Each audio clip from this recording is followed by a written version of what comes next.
உங்களை பார்த்து எதிர்மறையாய் சொன்னாலும், எல்லாம் உங்களை பார்த்து ஏளனம் பண்ணினாலும், எல்லாம் உங்களை பார்த்து எதிர்த்து நின்றாலும், உங்களுக்குள் ஒரு நம்பிக்கை இருக்க வேண்டும். நான் தனித்து அல்ல, என் தேவன் என்னோடு கூட இருக்கிறார். அல்லேலூயா.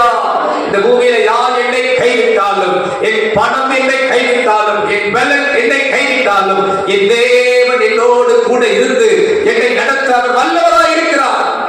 இயேசு தமது சீசர்களை பார்த்து அழகாய் சொன்னார், நீங்கள் எல்லாரும் என்னை விட்டு போகும் காலம் வரும், ஆனாலும் நான் தனித்தீரேன். அல்லேலூயா. எத்தனை பேர் அப்படி நம்பிக்கை சொல்ல முடியும்? நான் தேவ சமூகத்திலிருந்து சொல்லுகிறேன், எப்படி alone தனித்து விடுபடுகிற ஒரு நேரம் வந்தாலும் I still have faith. எனக்குள்ளே ஒரு நம்பிக்கை இருக்கிறது. என் தேவன் என்னோடு கூட என்னை நடத்துவார். அன்பு தேவ பிள்ளைகளை, நான் சத்தியத்தை தாழ்மையா உங்களுக்கு நான் சொல்றேன். உங்க வாழ்க்கையில உங்களை யாருனாலும் கைவிடலாம், உங்களை யாருனாலும் விட்டு விலகலாம். நீங்க பெஸ்டா நேசிக்கிறவர்கள், நீங்க பெஸ்டா நம்பி இருக்கிறவர்கள் எல்லாம் மாறலாம். யாருக்கு தெரியும்? எல்லாம் மாறலாம். இந்த உலகத்துல பாருங்க, விட்டா 3ஆம் உலக போர் கூட வரலாம். நம்ம இந்த வருஷம் தொடங்குறது யுத்தங்களை கேட்டுட்டே இருக்கிறோம். யுக்ரைன், ரஷ்யா, இந்தியா, பாகிஸ்தான், அப்புறம் பாருங்க இன்னைக்கு இஸ்ரேல், ஈரான்.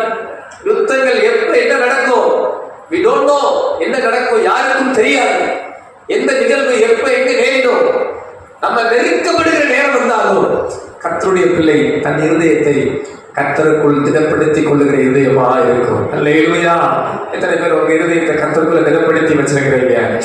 எந்த நிலைமை வந்தாலும், எப்பேற்பட்ட சூழ்நிலை வந்தாலும், தனித்து விடப்பட்டால், ஒன்றுமில்லை என்கிற நேரம் வந்தாலும், எந்த தேவன் என்னோடு இருந்து என்னை நடத்த போதுமானவராய் இருக்கிறார். அது வனாந்திரமானாலும், அது பாலைவனங்கள் ஆனாலும், அது வறண்ட இடங்கள் ஆனாலும், அது வழியே இல்லாத சூழல் ஆனாலும், எனக்காக தேவன் தமது வாசலை திறக்க போதுமானவராய் இருக்கிறார்.